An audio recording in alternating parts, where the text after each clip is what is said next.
السلام عليكم ورحمة الله وبركاته. الحمد لله رب العالمين والصلاة والسلام على أشرف المرسلين وعلى آله وأصحابه وأزواجه وذرياته وأهل بيته أجمعين. சங்கைக்கும் மென்மைக்கும் உரிய பெரியோர்கள சகோதரர்கள, எல்லாம் வல்ல அல்லாஹு ஜல்ல ஜலாலுஹு நாம் செய்யக்கூடிய எல்லா நற்காரியங்களையும் முகஸ்துதியின்றி இஹ்லாஸான முறையில் இறைவனுக்காக மட்டுமே செய்யப்பட்ட நல்வணக்கங்களில் நம் வணக்கங்களை அல்லாஹ் கபூல் செய்து கொள்வானாக. நாம் செய்யக்கூடிய வியாபாரங்களிலும் தொழில்துறைகளிலும் நஷ்டம் இல்லாத ஹலாலான ஒரு நம்ப லாபத்தை பெற்று அந்த லாபகரமான வாழ்க்கை கொண்டு தம் தேவைகளையும் தேவை உடையவர்கள் தேவைகளையும் நிறைவேற்றக்கூடிய நல்ல பொருளாதாரத்தையும் உள்ள விசாலத்தையும் அல்லாஹ் நம் அனைவர்களுக்கும் வழங்கி அருள்வானாக. நம் கரங்களை என்றென்றும் கொடுக்கும் கரங்களாக ஆக்கி அருள்வானாக. யாசிக்கும் கரத்தை விட்டு அல்லாஹ் நம்மை பாதுகாத்துக் கொள்வானாக. கஞ்சத்தனம் என்கிற தீய பண்பை விட்டு அல்லாஹ் நம்மை பாதுகாத்துக் கொள்வானாக. நம்மை இந்த உலகத்தில் வாழ வைக்கும் காலமெல்லாம் நோயினுடைய இன்றி ஆரோக்கியத்தோடு வாழ செய்வானாக. அது ஆரோக்கியமான வாழ்க்கை கொண்டு அல்லாஹ் ரசூலை நெருங்கக்கூடிய அனைத்து நல்ல முறைகளையும் புரியக்கூடிய நல்ல முத்தகின்களின் கூட்டத்தில் அல்லாஹ் நம்மை ஆக்கி அருள்வானாக. திடீர் மரணங்களை விட்டும் தீய மரணங்களை விட்டும் நம்மையும் நம் குடும்பத்தையும் நம் சமூகத்தையும் அல்லாஹ் முழுமையான முறையில் பாதுகாத்துக் கொள்வானாக. மருத்துவமனையின் செலவினங்களை விட்டும் வேதனைகளை விட்டும் அல்லாஹ் நம்மை காத்தருள்வானாக. நம்மில் யாரெல்லாம் நோயால் பாதிக்கப்பட்டு வீடே கதி என்றும் ஆஸ்பத்திரியே கதி என்றும் அல்லல் பட்டும் அவதியுற்றும் இருக்கிறார்கள் அத்தனை மக்களுக்கும் வெகு விரைவில் நோயை போக்கி உடல் ஆரோக்கியத்தை வழங்குவதோடு அவர்களை கொண்ட குடும்பத்திற்கும் சமூகத்திற்கும் நல்ல பலன் தரக்கூடிய மக்களாக ஆக்கி அருள்வானாக. நாம் இந்த உலகத்தில் வாழ்ந்து மறைகிற நேரத்தில் லா இலாஹ இல்லல்லாஹ் முஹம்மதுர் ரசூலுல்லாஹ் என்ற கலிமாவை மொழிந்து ஜன்னத்துல் ஃபிர்தௌஸை கண்ணால் கண்டு மகிழ்ந்து சிரித்த வண்ணமாக மரணிக்கக்கூடிய நல்பாக்கியம் பெற்ற மக்களில் அல்லாஹ் நம்மை ஆக்கி அருள்வானாக. மரணித்தும் மரணிக்காத இறைநேசன் கூட்டத்தில் அல்லாஹ் நம்மை ஆக்கி அருள்வானாக. நாளை மறுமையிலே கண்மணி முஹம்மது ரசூலுல்லாஹி ஸல்லல்லாஹு அலைஹி வஸல்லம் அவர்களின் திரு கரங்களால் ஹவுதுல் கௌசர் என்கிற ஜனாதத்தில் நீர் வருகி அன்னாரின் ஷஃபாஅத்தை பெற்று அன்னாரின் கரம் பிடித்து ஜன்னத்துல் ஃபிர்தௌஸ் என்ற உயர்ந்த சொர்க்கத்தில் அவர்களோடு அல்லாஹ் நம்மை சங்கமிக்க செய்வானாக. எல்லாவற்றுக்கும் மேலாக இறை அன்பை பெற்று இறைவனை பார்த்து பரவசம் அடையக்கூடிய அவருடைய லிக்காவையும் ரிலாவையும் பெற்ற மக்களில் அல்லாஹ் நம்மை ஆக்கி அருள்வானாக. அருமையான மூமின்கள, அல்லாஹு ஜல்ல ஜலாலுஹு மனித இனத்தை படைத்து அதிலே கணவன் மனைவி என்கிற ஜோடி பொருத்தத்தை ஏற்படுத்தி வாழ்க்கையில் நீங்கள் ஒருவரை கொண்டு ஒருவர் நிம்மதி அடைய வேண்டும் என்பதற்காகவே அல்லாஹு ஜல்ல ஜலாலுஹு கணவன் மனைவி என்கிற ஒரு அமைப்பை ஏற்படுத்தி அதன் மூலியமாக குழந்தையை உருவாக்கக்கூடிய ஒரு செயல்பாடை அல்லாஹ் வைத்திருக்கிறார். அப்படி வாழுகிற காலத்தில் கணவனுக்கும் மனைவிக்கும் மத்தியில சில சில சண்டைகள் வரும். சொல்லுவார்கள், வீட்டுக்கு வீடு வாசப்படி என்று சொல்வார்கள். எல்லா குடும்பங்களிலும் பிரச்சனை என்பது உண்டுதான். பிரச்சனை இல்லாத குடும்பம் அது நல் குடும்பமாக இருக்க வாய்ப்பு இல்லை. பிரச்சனை என்று வருகிற பொழுது பிரச்சனையை பெரிதுபடுத்திக் கொள்ளாமல் அப்பொழுது நாம் கொஞ்சம் விட்டு கொடுத்து போய்விட்டோம் என்று சொன்னால் அந்த பிரச்சனைகள் அத்தோடு அது தீர்ந்துவிடும். அந்த பிரச்சனை பெரிதாக ஆகுகின்ற பொழுது மனைவி கணவனை வேண்டாம் என்றோ அல்லது கணவன் மனைவியை வேண்டாம் என்று சொல்வது என்பது அது ஒரு நல்ல பழக்கம் அல்ல என்பதை கண்மணி முஹம்மது ரசூலுல்லாஹி ஸல்லல்லாஹு அலைஹி வஸல்லம் சொல்கிறார்கள். ஒருவேளை கணவனுக்கும் மனைவிக்கும் மத்தியில் கடும் பிரச்சனை வருகிறது, இதற்கு மேல் வாழ முடியாது என்ற சூழலுக்கு வருகிற பொழுது மனைவி புலா என்கிற விவகாரத்தை அவன் கேட்டு கணவனிடத்தில் பெற்றுக் கொள்ளலாம், அல்லது கணவன் தலாக் விட்டு மனைவியை விட்டு பிரிந்து கொள்ளலாம் என்று இஸ்லாம் அனுமதி கொடுத்தாலும் கூட அந்த தலாக் என்கிற வார்த்தையை குறித்து பெருமானார் ஸல்லல்லாஹு அலைஹி வஸல்லம் சொல்வார்கள், அல்லாஹ் ஹலாலாக்கிய ஒரு வார்த்தை அல்லாஹ்வின் அரிசை நடக்க செய்கிறது என்று சொன்னால் தலாக் என்கிற வார்த்தை தான் மிக கொடூரமான வார்த்தை என்பதை கண்மணி முஹம்மது ரசூலுல்லாஹி ஸல்லல்லாஹு அலைஹி வஸல்லம் சொல்லித் தருகிறார்கள். அந்த அடிப்படையில ஹாரூன் ரஷீத் பாதுஷா இறைநேசம் செல்வாரும், இன்னும் சொல்ல போனால் ஒரு நாட்டை ஆளுகிற மன்னருமாக வாழ்ந்தார்கள். அவர்கள் ஒரு கட்டத்தில் கோபத்தில் தன் மனைவியை பார்த்து சொன்னார், நீ தலாக்காகி விடுவா எப்பொழுது என்று சொன்னால், நான் சொர்க்கவாசி இல்லை என்றால் நீ தலாக் என்று சொல்லிவிட்டார். இவர் சொர்க்கவாசி இல்லை, சொர்க்கவாசியா இல்லையாங்கிறது எப்படி கன்ஃபார்ம் பண்ண முடியும்? ரொம்ப அவசரப்பட்டு சொல்லிட்டோமே அப்படின்னு சொல்லி வருத்தப்பட்டுட்டு மனைவிய நான் சொர்க்கவாசி இல்லை அப்படின்னா மனைவி தலாக்கும் சொல்லிட்டோமே, ஏன் தேவையில்லாம அப்படி பேசிட்டோம், சரி ஆளுங்களை மார்க்க அறிஞர்களை அழைத்து இதற்கு விளக்கம் கேட்கலாம் என்று சொல்லி மார்க்க அறிஞரை கூப்பிட்டு இந்த மாதிரி சொர்க்கவாசி இல்லைன்னா என் மனைவி தலாக் விடுறேன் அப்படின்னு சொல்லிட்டேன், இப்ப நான் என்ன செய்யணும் அப்படின்னு சொல்லி அவர் கேட்கிறார். எல்லாரும் யோசிச்சு பார்க்கிறாங்க, என்ன செய்யறது, இவர் சொர்க்கவாசியா இல்லைன்னு யார் உறுதிமான சொல்ல முடியும், சொல்ல முடியாத அப்படின்னு சொல்லி எல்லோரும் கைவிரித்து விட்டார்கள். அப்போ சில பேர் சொன்னாங்க, கூஃபா நகரத்தில் லைஸ் குனு சஅத் என்று சொல்லக்கூடிய ஒரு இமாம், இவங்க யார் என்று சொன்னால் இமாம் மாலிக் ரஹ்மத்துல்லாஹி அலைஹி அவங்கள்ட்ட பாடம் படிச்சவங்க. மாலிக் ரஹ்மத்துல்லாஹி அலைஹி அவங்கள்ட்ட பாடம் படிச்ச மாணவர்களில் ஆக சிறந்த மனிதர், மார்க்க ஞானத்தை கரைத்து குடித்தவர்.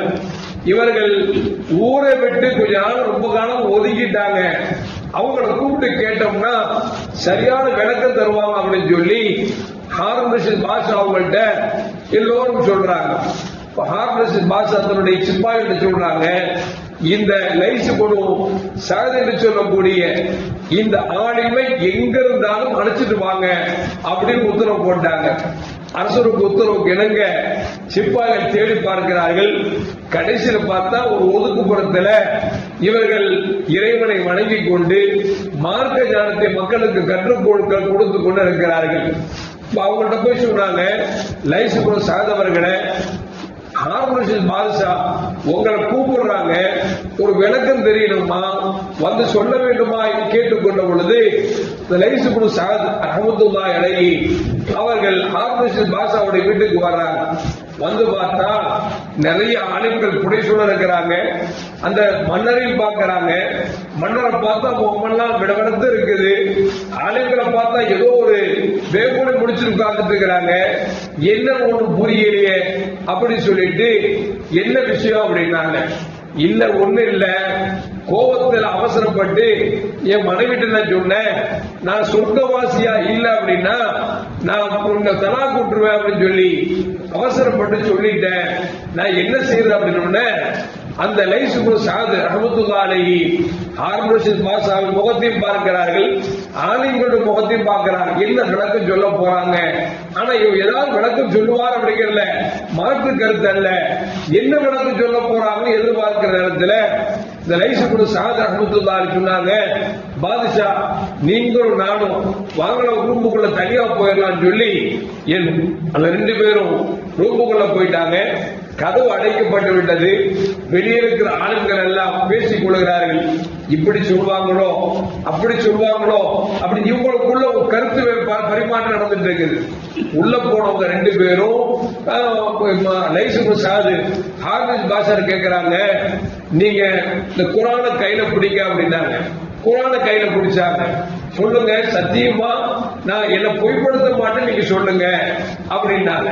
ஆனா பொய்ப்படுத்த மாட்டேன், பேசுற உண்மை தான் பேசுவேன் அப்படின்னு சொல்லுங்க. உடனே ஹாரூன் ரஷீத் பாதுஷா உண்மையை தான் சொல்லுவேன், பொய் சொல்ல மாட்டேன் அப்படின்னு சொல்லி குர்ஆனை கையில் பிடித்துக் கொண்டு உறுதிமான எடுத்துட்டாங்க.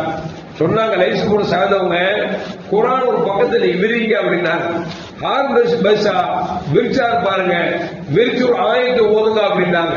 வலிமன் காஃப மகாம ரப்பிஹி ஜன்னத்தான், யார் அல்லாஹ்வை அஞ்சி பயப்படுகிறார்களோ அவருக்கு சுவனத்தில் 2 சோலைகள் இருக்கிறது என்று சொல்லி இந்த வசனத்தை ஓதுகிறார்கள்.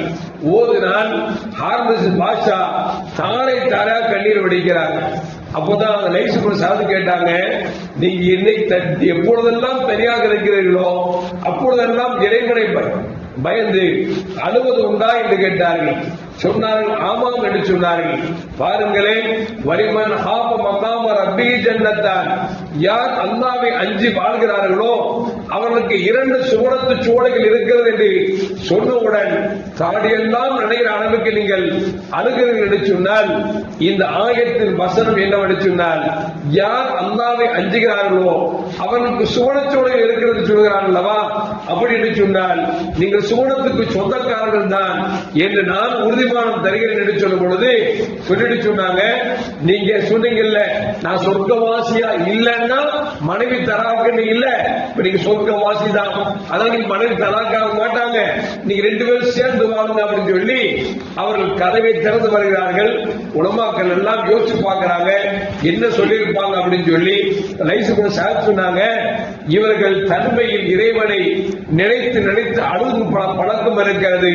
எனவே அல்லாஹ் சொல்கிறார், வலிமன் ஹாப மகாம ரப்பி ஜன்னத்தான், யார் அல்லாஹ்வை அஞ்சுகிறார்களோ அவனுக்கு சுவனத்து சோலைகள் 2 உண்டு என்று சொல்லுகிறான். அப்படி என்று சொன்னால் ஹாரூன் ரஷீத் பாதுஷா சுவனத்துக்கு சொந்தக்காரர்கள் தான் என்று உறுதிமானம் செய்துவிட்டேன் என்று சொல்லி லைசுக்கு சாத் ரலியல்லாஹு தஆலா சொன்னார்கள் என்பது வரலாறு நமக்கு சொல்லி காட்டுகிறது. அருமையான மக்களே, எதற்கு சொல்வார்கள் என்று சொன்னால், இந்த வார்த்தை ஒரு விதர்ப்பமான வார்த்தை. ஆனா நம்ம குடும்பங்கள்ல பார்த்தா சாதாரண சின்ன சின்ன விஷயங்களுக்கு சாதாரண உப்பு இல்ல, புள்ள பேச்சு கேட்க மாட்டான், அல்ல செலவு பண்றான், எதுக்கு எடுத்தாலும் தலாக் தலாக் என்கிற வார்த்தை அதிகரித்துக் கொண்டிருக்கிறது. இன்னும் சொல்ல போனா கால அழிவு காலமான்னு தெரியல, கல்யாணம் முடிச்சு 1 வாரத்துல 2 வாரத்துல 2 நாள்ல 3 நாள்ல பிரிஞ்சு போகக்கூடிய குடும்பங்கள் எத்தனையோ இருக்கிறது என்று சொன்னார். என்ன விளங்கிட்டு உள்ள வர்றாங்கன்னு தெரியல. திருமணம் என்கிற பந்தத்திற்குள் வருகிறதுக்கு முன்னால அது வாழ்க்கை எப்படி இருக்கும் அப்படிங்கறத நம்முடைய பெற்றோர்களை வைத்து நாம் பார்த்துக் கொள்ள வேண்டும். பெற்றோர்கள் எப்படி வாழ்றாங்க, எப்படி விட்டு கொடுத்து வாழ்றாங்க, எப்படி சகிப்புத்தன்மையா வாழ்றாங்க யோசிக்கணும். அதெல்லாம் விட்டுட்டு சினிமா காட்சிகளாக எப்படி சினிமால நடிகை எப்படி பாசம் காட்டுகிறாரோ, அவர் எப்படி எல்லாம் நடிக்கிறாரோ அந்த மாதிரி உலகத்துல நடிக்கணும் அப்படின்னா அது வாழ்க்கை அல்ல. வாழ்க்கை என்பது யதார்த்தமானது. அதில் சண்டை சச்சரவு வரத்தான் செய்யும். ஒருவருக்கு விட்டு கொடுக்க வேண்டும், அன்பு பாராட்ட வேண்டும். மனைவி ஒன்று செய்தால் அவளை பாராட்டுகிற பொழுதுதான் வாழ்க்கை இனிக்குமே தவிர எப்பொழுதும் கடுகடு என்று இருந்தபடி சொன்னால் அந்த வாழ்க்கை கசந்துவிடும். வாழ்க்கை கசந்தால் வாழ்க்கை முறிவு ஏற்பட்டுவிடும். வாழ்க்கை முறிவு ஏற்படுவது ஆச்சரியம் அல்ல. அந்த வார்த்தை தான் அல்லாஹ்வின் அரசை நடுங்க செய்கிறது என்று கண்மணி முஹம்மது ரசூலுல்லாஹி ஸல்லல்லாஹு அலைஹி சொல்லுகிறார்கள். எல்லாம் வல்ல அல்லாஹ் ஜல்ல ஜலாலுஹு உலகத்தில் மனைவியாக கைப்பிடித்த அந்த மனைவியை சொர்க்கம் செல்கிற வரைக்கும் கணவன் மனைவியாக சேர்ந்து வாழக்கூடிய நல்ல தம்பதிகளாக அல்லாஹ் நம்மை ஆக்கி அருள்வானாக.